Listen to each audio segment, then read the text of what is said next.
हे अर्जुन, स्त्री, वैश्य, शूद्र तथा पाप योनि, चंडाल आदि जो कोई भी हो, वो भी मेरी शरण होकर परम गति को ही प्राप्त होते हैं। आखिर हर ऋषि कहीं ना कहीं स्त्री को इसी निम्न कोटि में डाल के बात करते हैं, तो ऐसे नीच तल पे रख के बात क्यों कही जाती है? जीव ही नहीं है तो स्त्री कौन और पुरुष कौन? तो जीव की सत्ता बताए दे रहे हैं कि मिथ्या है। अब उसमें क्या परेशान होना कि कौन स्त्री है कौन पुरुष है। लेकिन सुनने वाला कौन है? अर्जुन है।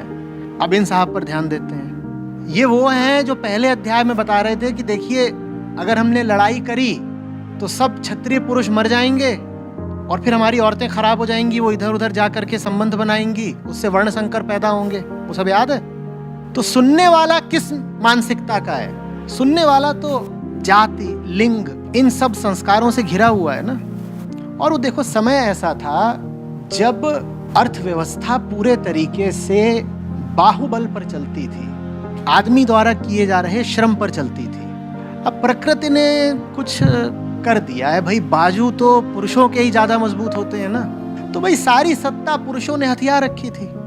उन्हीं सत्ताधारियों में एक कौन है? अर्जुन भी। तो अर्जुन की निगाह में भी स्त्रियां कैसी हैं? ये उस समय की बात है, अर्जुन को दोष नहीं दिया जा रहा। उस समय पे जितने लोग थे उन सब की दृष्टि में स्त्रियां थोड़े नीचे के ही तल की हुई ना, क्योंकि ऊर्जा तो है ही नहीं उनके पास, और पूरी अर्थव्यवस्था ही किससे चल रही है? पूरी दुनिया ही किससे चल रही है? ऊर्जा से। तो चूंकि अर्जुन से बात की जा रही है तो अर्जुन को कहा जा रहा है कि अर्जुन, मेरी शरण में आकर सबको मुक्ति है, भले ही वो तेरी दुनिया में नीचा समझे वाले लोग क्यों ना हो।